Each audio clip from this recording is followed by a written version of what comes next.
I think for most of us, it's so easy to get caught up in where we want to be and it's so easy to fixate on all of the things that we want. And in the process of being so focused on the destination or the end result, we neglect everything beautiful that's right in front of us right now. I think that there's something profound about taking a moment to just acknowledge how far you've come. And the funny part is, once we get the thing, once we get the job, or get the house, or once we find ourselves making a particular amount of money, we still find ourselves longing for more. It's never enough. We're never satisfied. We always want more. Most of us, we're chasing happiness as if happiness is supposed to be a constant state of mind when it's not. I believe that life is a mixture of everything. I believe that you can't have the good without the bad. And I believe that we are all exactly where we're meant to be. I believe that the journey is the destination.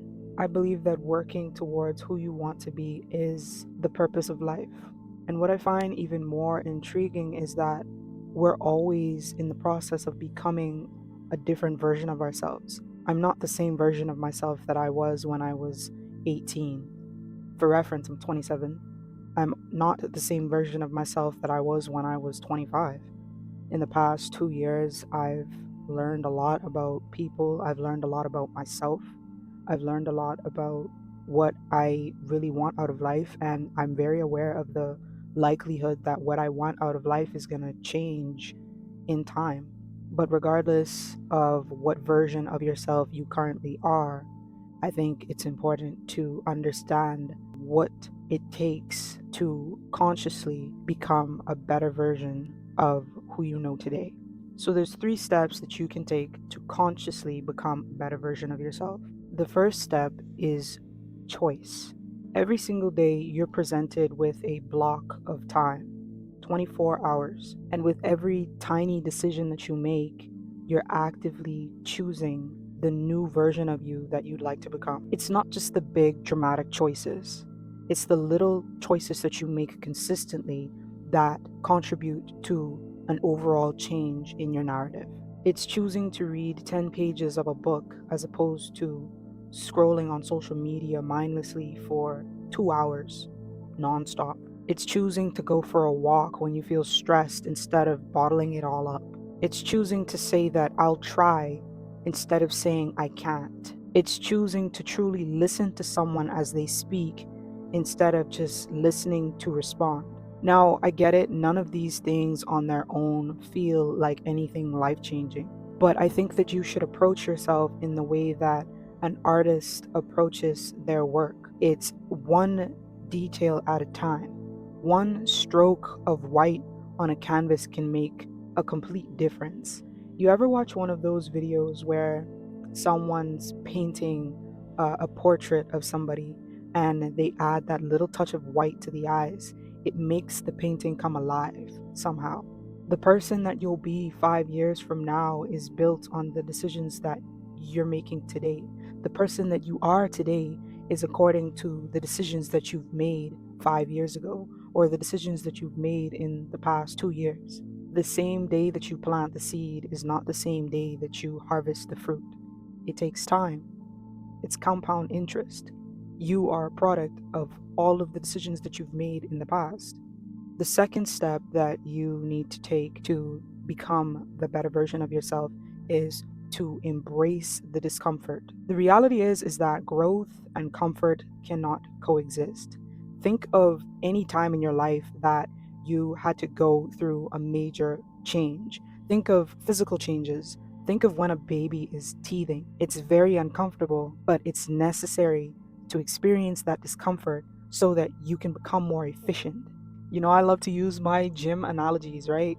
So when you go to the gym, in order for you to see a difference, in order for you to grow muscle, the whole muscle tissue has to be broken down in order to build new muscle, better muscle, bigger muscle. A seed must break open in order to become a tree. A muscle must be torn in order to become stronger. And yet we spend so much of our energy building a fortress of comfort around us. The same routines, the same opinions, the same circle of people around us, the same social circles that never challenge us to do better, be better, think better. To practice the art of becoming, you have to willingly step into this awkward zone. You can't stay in your comfort zone. Growth does not happen in your comfort zone. You have to be willing to look stupid. You have to be willing to be uncomfortable. You have to give yourself permission to fail.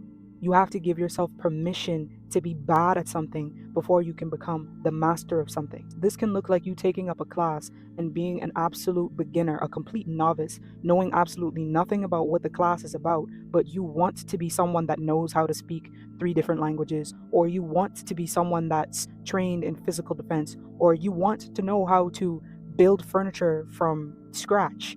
It's you admitting your ignorance about the subject and being willing to learn how to be proficient in a completely new area of your life. It can also look like you having that difficult conversation with someone that matters to you. It can also look like you sharing something that you've created, even though you're afraid of judgment from other people because you think you're not good enough. I want you to think of one thing that you can't stop thinking about, that thing that you want to do, but you're too afraid to do it because you don't know where to start. If you can't stop thinking about it, that is your purpose screaming at you, begging you for attention. And it's your job, it's your mission to live in your purpose. You have to consider what's waiting for you on the other side of your fear. Your fear is holding you back. Your fear of looking stupid is separating you from a whole new life, a life full of color, a life full of excitement and wonder and achievements. Who doesn't want a more interesting life? Who wants a monotonous life? The reality that a lot of us don't want to accept is that discomfort is the price that you have to pay for a more interesting life, a more fulfilling life. Which brings me to the third and final step of becoming the better version of you, and this is the practice of release. This is a very important step because a lot of us think that being better requires you to do more, be more. But adding to who you already are is not as important as taking away from who you already are. What do I mean by this? Developing new habits requires you to take away from old habits that you already have that's not serving you or that works against who you wish to become. You can't fill a cup that's already full. We need to release the old versions of ourselves. The one that made that mistake 5 years ago. The one who failed. The one that wasn't as brave as we would have liked them to be.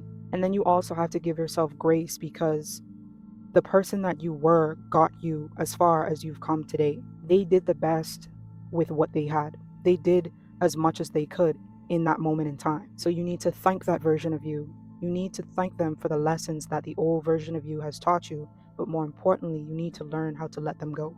We need to release the fixed story that we've created of ourselves because we're not fixed creatures. We're flexible in our being. And so we also need to release the idea of a fixed map for ourselves because life can be messy and growth is not linear. You're going to hit dead ends and you may even fall back into old habits or old thought patterns, and this is almost expected.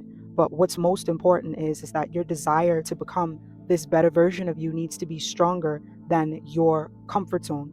It needs to be stronger than your desire for comfort. You're never going to wake up one day and just be done becoming. You are a river and not a pond. You're not still. You're dynamic. You're a dynamic being. You'll always have a curiosity for life. You'll always have a desire to be more. You'll always have a desire to do more because you can do anything. You can become anyone you want to be. So the next time you look in the mirror, I hope that you don't see an unfinished person. Instead, I hope you see the potential behind who you are, the potential behind who you could be, instead of seeing someone that's lacking. I hope you see a work of art in progress, and I hope you carry yourself gently and with grace and with compassion and with patience. That's all I have for today's video, guys. I hope you found value in this video, and I hope you have a great day.